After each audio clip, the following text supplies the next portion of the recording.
자, 서로 옆 사람 인사합니다. 주님의 이름으로 축복합니다. 다시 한번 인사하는데 얼굴만 봬도 반갑습니다. 늘 감사하고 또 축복하는 여러분 되시길 간절히 축원합니다. 특별히 11월 우리가 감사해야 되는데 오늘은 감사의 마음가짐 따랐습니다. 감사의 마음 자세. 아멘. 우리가 감사를 어떻게 해야 되는지 이걸 함께 나누겠습니다. 여러분들이 지난 2년 동안 기도해 주셔서 사실은 신무 예배를 드렸지만 그 유치임식을 하지 않았기 때문에 유치임식도 같이 겸해서 지난주 목요일 날 감독 유치임식도 같이 했었습니다. 여러분 감사드리고 지난 2년 동안 여러분들이 기도해 주셔서 감독 임기를 잘 마쳤습니다. 우리 장로님과 그리고 모든 교우들에게 감사드립니다. 할렐루야. 따랐습니다. 감사의 마음 자세. 아멘. 11월은 감사의 달입니다. 감사를 기억하자는 것이고 감사를 연습하는 것이고 실제 감사를 실행해 보자. 이것이 우리가 11월 감사의 달 우리가 하는 이유인 것입니다. 우리가 지난주부터 우리가 감사 노트를 적고 있습니다. 삶 중에 우리가 정말 감사를 발견해 보자는 겁니다. 우리 삶에 어떤 것이 정말 감사한지 감사를 좀 연습해 보고 감사를 좀 기록해 보고 써보자는 겁니다. 그래서 하루에 적어도 3가지 이상씩 감사의 조건들을 우리가 찾아서 내 삶 중에 그리고 가정 속에서 내 일상상 가운데 무엇을 감사할 수 있는지 이 감사를 우리가 발견하고 그리고 감사를 삶 중에서 캐내어서 정말 감사의 마음을 담아서 살아가자라고 하는 것입니다. 우리가 감사 노트를 쓰다 보면요, 새삼 내가 그전에 감사하지 못했던 것이 우리의 삶이나 일상 가운데서 많이 다가오고 느껴지는 것을 볼 수가 있습니다. 그래서 감사의 삶을 더 기쁨으로 살 수가 있고 행복한 삶을 살게 된다는 겁니다. 이번 주 한 주간도 여러분 감사를 연습하고 감사 노트를 같이 써서 참여하시길 바랍니다. 그래서 오늘은 감사의 마음의 자세입니다. 우리가 감사하는데 어떤 마음가짐을 가지고 해야 됩니까? 그래서 감사하는 마음을 갖는데 어떤 마음가짐을 갖고 어떤 자세를 가져야 되냐 그겁니다. 그래서 마음가짐이 중요합니다. 그래서 마음 먹은 대로 된다라고 했어요. 그렇죠. 정말 마음이 달라지면요 세상이 달라집니다. 그래서 마음이 결정적이라는 겁니다. 그래서 마음가짐이 달라지면 모든 것이 달라지고 마음가짐이 그대로면요 세상의 모든 것이 다 변해도 자신의 삶을 변화되지 않는 것을 볼 수가 있습니다. 어떤 사람은 작은 것을 받고도 크게 감사하는 사람이 있는 반면에 어떤 사람은 많은 것을 가졌음에도 불구하고 늘 불평하고 불만족하는 사람도 있다는 겁니다. 왜 그렇습니까? 그것은 자신의 마음가짐에서 오는 것입니다. 내가 어떤 마음을 갖느냐에 따라서 우리는 감사하는 삶을 살 수도 있고 행복한 삶을 살 수 있는 반면에 어떤 사람은 그렇지 못할 수도 있다고 하는 것입니다. 인도의 시인인 타고르는 이렇게 얘기했어요. 감사의 분량은 곧 행복의 분량이다. 우리가 감사를 많이 한다는 것은 내가 정말 행복하다 이걸 느끼기 때문에 감사한다는 겁니다. 내가 정말 감사하고 하나님 앞에 정말 영광 돌리는 삶을 사는 것은 그만큼 우리의 삶에 행복감을 느끼고 있다는 겁니다. 그래서 행복 지수가 높은 사람이 어떻습니까? 감사하는 삶을 살아가자라는 겁니다. 여러분 우리 모두 감사하는 삶을 사시길 간절히 축원합니다. 그래서 늘 우리는 정말 감사의 삶을 살고 감사의 삶을 조건을 찾아서 늘 감사하는 삶을 살아가자라고 하는 것입니다. 자, 그러면은 우리의 마음의 자세는 어떻게 해야 되는가? 첫째는 믿음의 사람들의 감사하는 마음가짐은 어떻게 해야 되냐? 첫째는 감사하는 삶을 살자는 겁니다. 오늘 본문에 보면요 13절에 너희 타작마당과 포도주 틀에 소출을 거두어 드린 후에 이래 동안 초막절을 지키라 하겠어요. 너희들이 초막절을 지키라 명령은 무엇입니까? 소출을 거둔 후에 그냥 지내지 말고 하나님 앞에 절기를 지키라. 이것은 무엇입니까? 소득을 주신 하나님 앞에 감사하는 절기를 지키라는 것입니다. 이 감사는 무엇입니까? 당연히 하나님 우리에게 은혜 보시면 그 은혜를 느끼는 사람들은 감사하는 것이 우리 인간 됨의 도리라는 것을 성경은 말씀하여 주고 있는 것입니다. 미국의 실업가 중에 스탠리 텐이라는 사람이 있습니다. 그는 회사를 크게 세우고 돈도 많이 벌었습니다. 그런데 1976년에 갑자기 병이 들었어요. 척추암 3기 판정을 받습니다. 그 당시 의학으로는요, 척추암을 고칠 수가 없었다는 겁니다. 그런데 이분은 정말 믿음 가운데 살았는데 그런 가운데서도 자신의 삶 가운데 정말 절망하지 않았습니다. 그리고는 몇 달이 지났어요. 많은 사람들은 그 사람들이 죽은 줄 알았습니다. 그런데 스탠리 텐이 몇 달 후에 나타났는데 건강한 모습으로 나타난 겁니다. 그래서 물었습니다. 아니 스탠리 텐, 당신의 병이 나았나? 라고 물었어요. 그런데 그가 말하기를 예, 병이 나았습니다. 그래서 비결이 무엇이냐고 했어요. 그랬더니 어떻게 했느냐? 나는 하나님께 감사만 했습니다. 내가 이같이 병에서 회복된 것은 그냥 감사만 했더니 회복됐다는 겁니다. 그는 이렇게 감사했다 합니다. 하나님, 병들게 된 것을 감사합니다. 병들어 죽게 된 것도 감사합니다. 하나님, 저는 죽음 앞에서 하나님께 감사할 것밖에 없습니다. 살려주시면 살고 죽으라면 죽겠습니다. 하나님 감사합니다. 사실 뭐 다른 내용이 없잖아요. 하나님, 병이 든 것도 그냥 감사하고, 그리고 내가 병들어 이게 죽을 병이잖아요. 죽게 된 것도 감사하다는 겁니다. 그리고 한 번 더 붙였잖아요. 내가 살려줘도 감사하고 내가 죽어도 감사합니다. 그냥 하나님 감사합니다. 그의 삶에 그가 늘 고백한 것은 무엇입니까? 감사만 고백했습니다. 그런데 중요한 것은 이와 같이 하나님께 매 순간 하나님 앞에 감사하는 삶을 늘 살았더니만 암세포가 감쪽같이 사라졌다는 겁니다. 그래서 병원에 갔더니만 암세포가 다 사라졌다고 판정이 나와서 완치됐다는 겁니다. 이것이 하나님이 감사하는 삶에 주신 선물이라는 거죠. 김혜리 작가가 썼던 글쓰기가 필요하지 않은 인생은 없다라는 책이 있습니다. 그래서 바로 이 감사일기를 썼던 사람들에 대한 어떠한 정말 나중에 임상실험을 통해서 면역성이 높여졌다, 이것을 그 책에 기록하고 있습니다. 한 실험에 참가한 자에게 20분씩 일주일에 3번, 3달 동안, 그렇죠, 하루에 20분씩 일주일에 3번, 3달 동안 자신의 삶에 감사의 조건들을 써보라겠다는 겁니다. 그런데 정말 하루에 그 일주일에 3번, 그렇죠, 20분씩 감사하는 조건을 기록하고 정말 감사했습니다. 그 결과 어떤 변화가 있었느냐? 그분들이 뇌의 한 부분인 전측, 대상화가 긍정적인 부분에 관해끔 변해있다는 겁니다. 그 전측 대상화는 공포와 스트레스를 덜어주고 신체적, 정신적 통증과 상실에 도움을 주는 역할을 담당하는 뇌의 기능이라는 겁니다. 근데 그 부분이요, 바로 같이 감사했던 그 사람들은 놀랍게 변화되었다는 겁니다. 여러분, 그렇죠?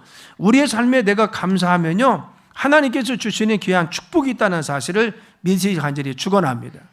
감사는 우리의 삶에 그냥 내가 감사합니다, 하나님 감사합니다, 이것이 감사로 그냥 그치는 것이 아니라 정말 하나님께서 우리 몸에 치유의 능력으로 함께하여 주십니다. 그래서 하나님께서 정말 은혜 가운데 함께할 뿐만 아니라 그런 것을 임상시리얼의 데이터를 통해서도 우리가 말씀해 준 것을 알 수가 있습니다. 그래서 성경은 뭐라고 했어요? 너희들 바로 감사라는 거, 범사에 감사라. 항상 기뻐하고 범사에 감사라. 일본의 유명한 우찌무라 간조 선생님이 이런 말을 했습니다. 하나님께서 하나님에게 저주가 있다면 그것은 질병도 실패도 고통도 아니다. 만일에 저주가 있다면 3가지가 있다는 겁니다. 첫째는 무엇이냐? 하나님을 믿지 않는 것이 저주고, 두 번째는 하나님 말씀을 들어도 들리지 않는 것이 저주고, 세 번째는 감사하지 않는 마음이 저주라는 겁니다. 우리의 삶에 하나님 믿지 않는 거, 우찌마르 간주사님, 그것이 저주다. 두 번째는 우리 하나님 말씀을 듣는데 내 마음속에 그 마음이 부딪히고 말씀이 부딪혀야 되는데 하나님 말씀을 들어 은혜 받지 못하는 거, 이거 저주라는 겁니다. 세 번째 저주는 뭐냐? 내 삶에 하나님께 감사하지 못하는 거, 이거 저주라는 겁니다. 사랑 여러분, 여러분 중에 스스로 나는 불행하다고 생각하는 사람이 있습니까? 나는 안 된다고만 생각하는 사람이 있습니까? 그럴수록 우리는 감사의 조건을 찾아내야 됩니다. 우리 삶에 감사의 조건이 무엇인지, 내가 무엇을 감사할 수 있는 건지, 내 자녀나 내 가정이나 내 사랑하는 사람이나 내 주변이나 교회를 통해서 내가 정말 감사할 수 있는 것이 무엇인가? 내가 정말 행복의 조건이 무엇인가? 내가 스스로 실패했다고 하지 말고 감사의 조건을 찾을 때 하나님께서 그의 삶을 축복하실 줄 믿습니다. 그래서 성경은 뭐라고 했습니까? 너희들의 마음의 자세는 감사하는 삶을 살아가라. 그래서 늘 감사하는 삶을 살라. 이것이 첫 번째 마음 자세입니다. 두 번째는 우리가 감사에 대한 태도는 무엇이냐? 그것은 감사는 나눔을 하라는 겁니다. 너희가 감사를 나누라는 거죠. 그래서 14절 말씀에 보면요, 절기를 지킬 때는 너와 내 자녀와 노비와 내 성중에 거주하는 레위인과 객과 고아와 과부가 함께 즐거워하되라고 했어요. 그래서 하나님 앞에 이 절기를 지고 감사할 때 너만 기뻐하지 말고, 너만 이 추수를 주시고 은혜를 받음에 대해서 감사하지 말고 나눔이라는 겁니다. 그래서 감사절은 무엇입니까? 감사절은 내 주변, 내 이웃과 함께 즐거워하게, 누구와 더불어서 즐거워하라. 이웃과 더불어서, 네 가족과 더불어서 함께 즐거워, 함께 나누라는 겁니다. 여기서 사실은 곡식을 거두기까지 노비들이 얼마나 수고했어요.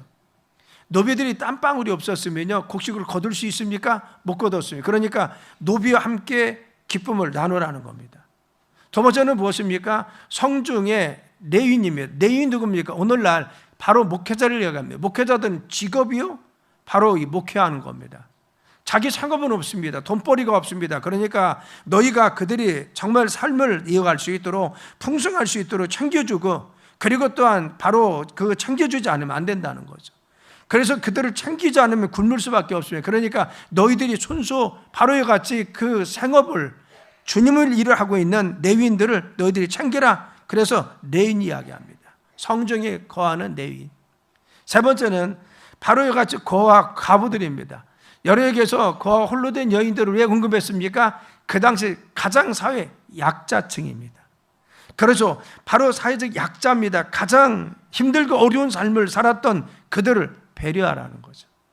너희들이 정말 추수가 많이 되어서 내 창고가 가득 찼다고만 하지 말고 내 이웃에, 그리고 정말 주변에 레위는, 그리고 또한 정말 주변의 약자들은, 어려움 당하는 사람이 없는지 정말 너희만 즐거워하지 말고 그것을 함께 나누어서 기쁨을 같이 나누라. 같이 물질도 나누고 이 기쁨을 같이 나누어서 더불어 함께 하라는 겁니다.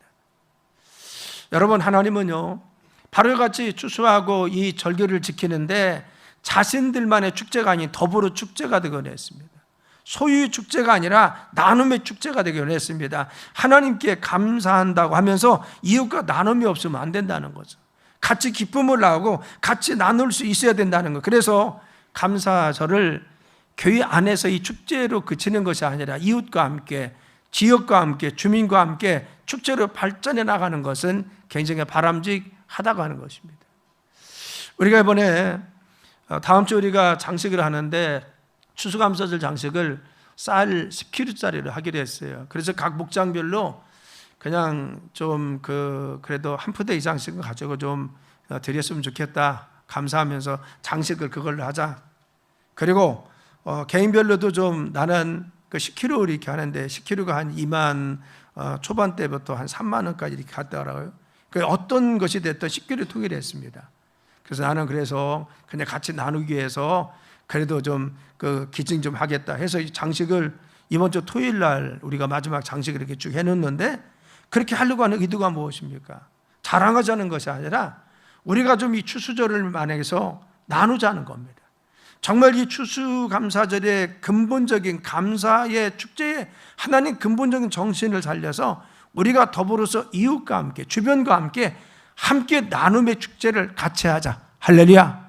그래서 우리가 축제는 무엇입니까? 감사하는데 나눔을 하라는 것입니다. 내가 정말 감사할 조건이 있습니까? 우리 가정에서 나눠야 됩니다. 가정에서 함께 기뻐해야 됩니다.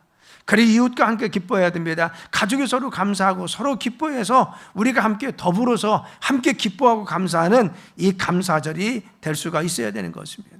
세 번째는 감사는 어떻게 됩니까? 믿음으로 감사하는 겁니다. 오늘 본문의 15절에 보면요, 내 하나님 여호와께서 택하신 곳에서 너는 이래 동안 내 하나님 여호와 앞에서 절기를 지키고 내 하나님 여호와께서 내 모든 소출과 내 손으로 행한 모든 일에 복 주실 것이니 너는 온전히 즐거워하라 하겠어요. 그렇죠. 너희들이 감사절을 지키는데 먼저 받은 바 은혜를 생각하면서 감사라는 겁니다. 우리의 삶이 받은 것이 많이 있죠. 내 가정이나 삶이나 우리 일상을 보면요, 감사를 주신 조건들이 많이 있습니다. 그거 감사라는 겁니다. 당연히 주신 바 안에 감사라는 겁니다. 누가복음 17장에 보면요, 10명의 문둥병자가 예수님 앞에 나왔다가 그들이 고침받았습니다. 그런데 9명의 문둥병자는 집으로 돌아가고 사마리아인 문둥병자만이 예수님께 나와서 감사하면서 하나님께 엎드렸습니다. 예수님께 왔습니다.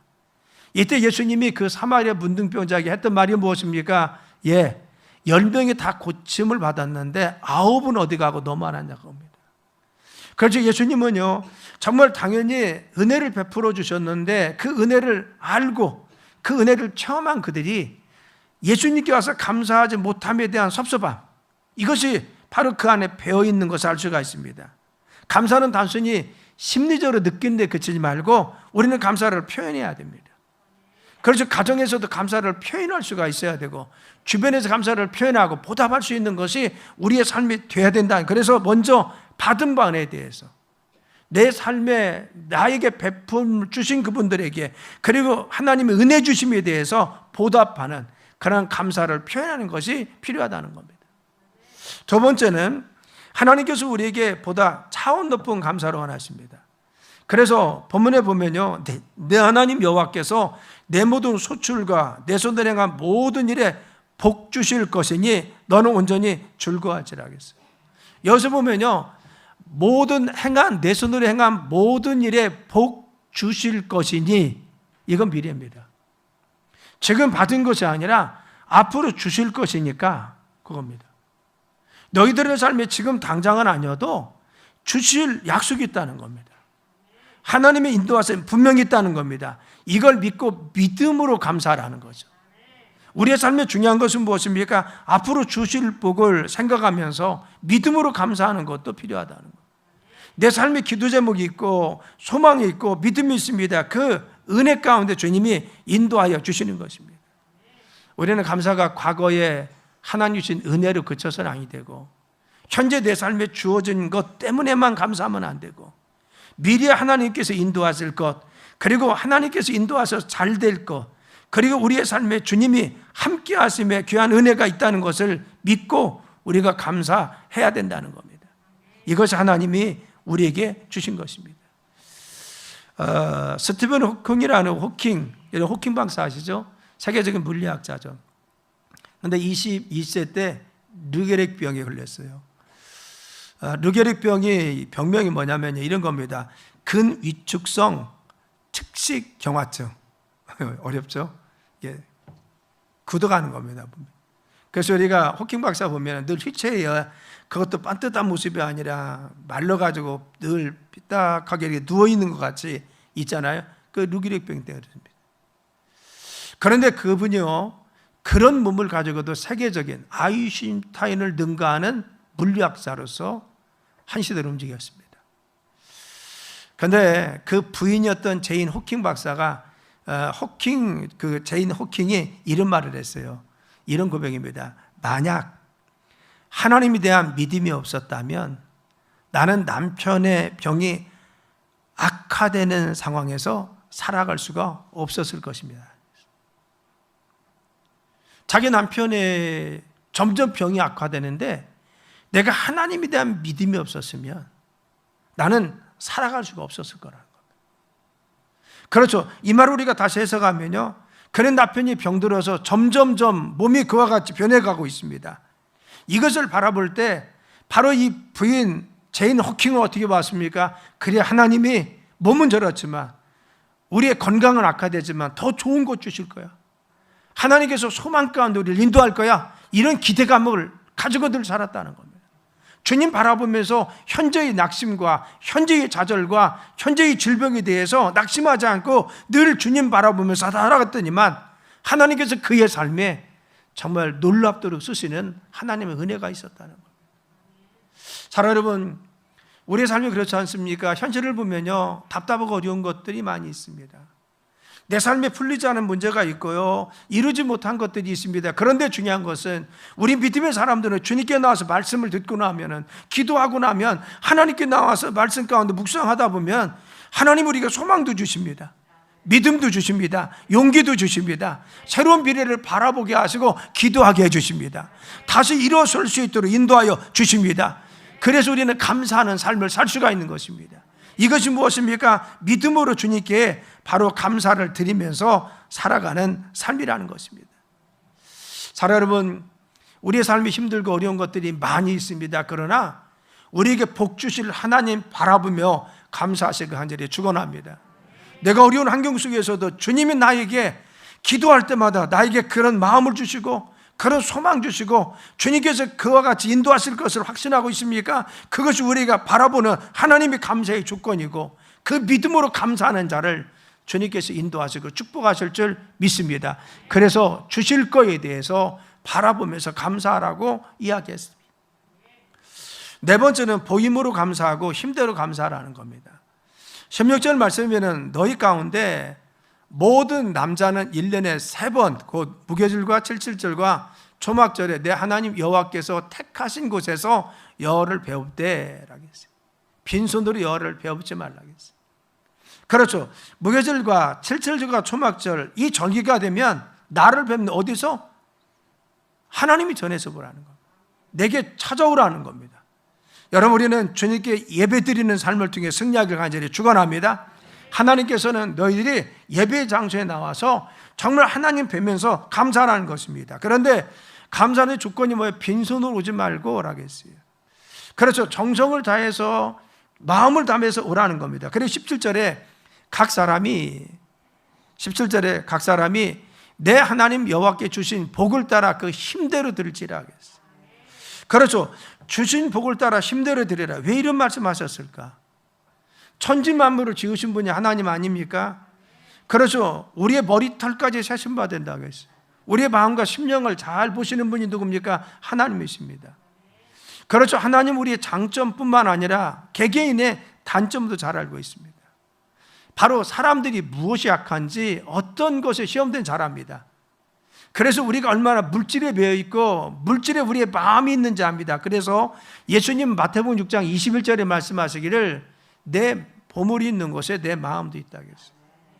너희들 바로 네 마음이 어디 있느냐? 바로 같이 네가 정말 약해서 물질에 네 마음이 있는 것을 알고 있다는 겁니다. 주님께서 이 빈손으로 보이지 말라라고 하는 것은 하나님이 천지를 지으시고 모든 것이 하나님 것입니다. 부족해서 너희들이 가져오라는 것이 아니라 하나님께서 우리에게 요구하는 것은 무엇입니까? 네 마음에 담겨있는 진실된 감사를 원하고 있다는 겁니다. 정말 이 물질에 네 마음이 있느냐? 빈손 오지 말라는 것은 무엇입니까? 바로 너희들의 마음에 중심이 담겨있는 예배를 좀 드리라는 겁니다. 중심이 담겨있는 감사를 좀 드려보자는 겁니다. 우리가 감사 노트를 적으면서 감사를 지금 쓰고 있어요. 그래서 하루에 3가지 이상씩 쓰고 있는데 이걸 통해서 우리는 뭡니까? 그래 내 삶에 우리 부부가 이걸 정말 감사해야 됐구나. 내 자녀 보니까 이것이 정말 감사거리였네. 우리는 감사 노트를 쓰다 보면요, 이전에 발견하지 못했던 것들이 정말 내 감사의 조건으로 떠오릅니다.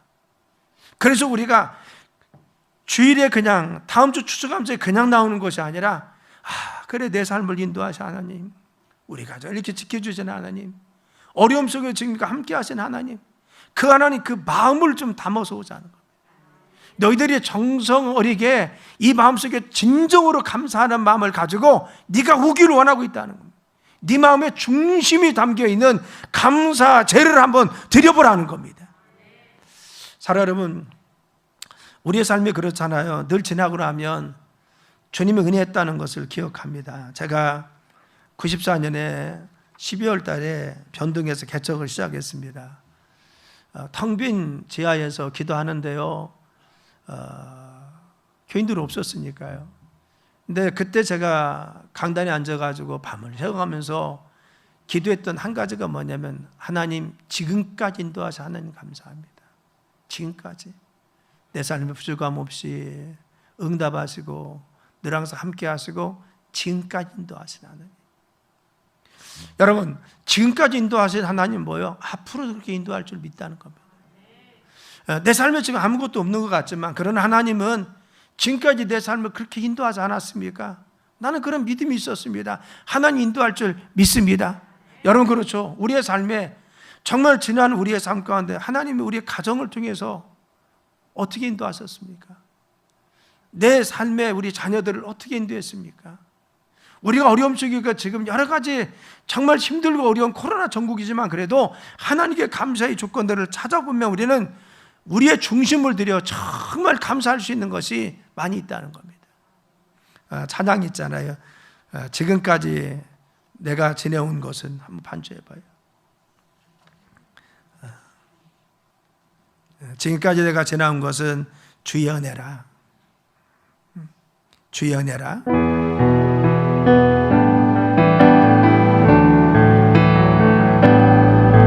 내가 지금까지 지내온 것은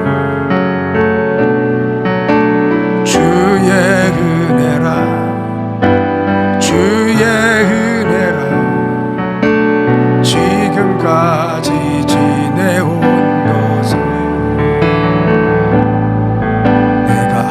하나님의 자녀된 것은 주의 은혜라. 주의 은혜라. 하나님의 자녀된 것은 주의 은혜라. 주의 은혜라. 지금까지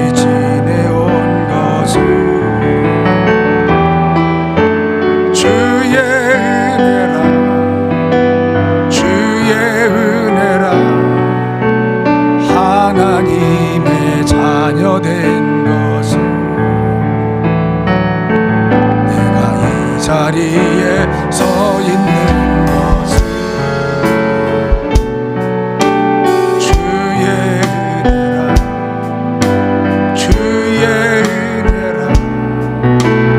이 자리에 서 있는 것은 주의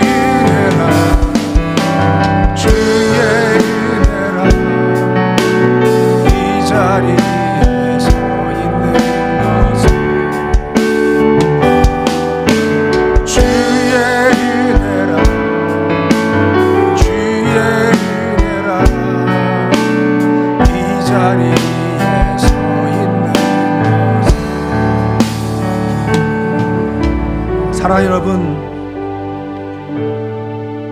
우리의 삶에 지난 1년 동안 생각하면요, 내 삶에 달라진 것이 아무것도 없을 수 있습니다. 그렇지만 우리가 돌이켜 우리의 삶을 되짚어보면, 다시 한번 우리의 삶을 돌이키면 감사할 수 있는 것이 너무 많이 있습니다. 사랑하는 부부 사이도 그렇고, 내 사랑하는 자녀나 자손들을 볼 때도 그렇고, 우리의 삶에 내 생계나 내 직장이나 내 삶, 또 사랑하는 우리 교우들을 볼 때 우리가 감사를 할 수 있는 것들이 너무 많이 있습니다. 우리는 어쩌면 하나님 주신 감사의 조건들을, 많은 감사를 찾을 수 있음에도 발견하지 못하고 나는 불행하다, 행복하지 못하다 생각하고 지낼 수 있습니다. 여러분, 우리 한번 감사의 마음을 진정으로 담아서 한 주간을 하나님께 감사하며 우리 사랑하는 사람을 바라봅시다. 내 가정 바라보고 우리 자녀들 우리가 바라봅시다. 그리고 내 주변, 우리 직장, 내 사업장, 우리 교회들을 바라보면서 내가 감사할 것이 무엇인가, 정말 하나님께 감사의 조건들을 드리며 우리가 감사하는 삶을 발견하고 찾길 바랍니다. 우리 다 함께 내가 지금까지 지내온 것은 찬양하고 기도합니다.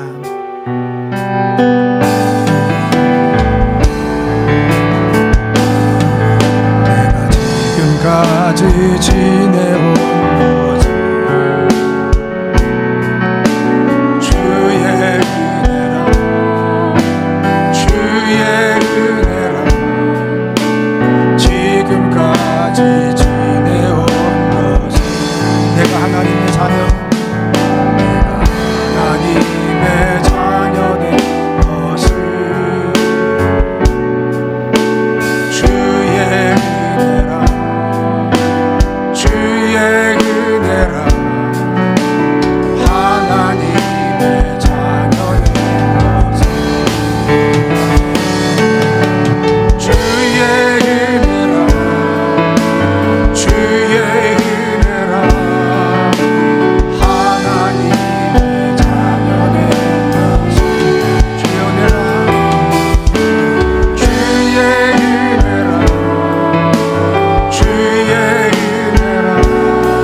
기도 눈 감습니다. 하나님, 우리의 삶에 여전히 달라진 건 없었지만 그러나 돌이켜 보니까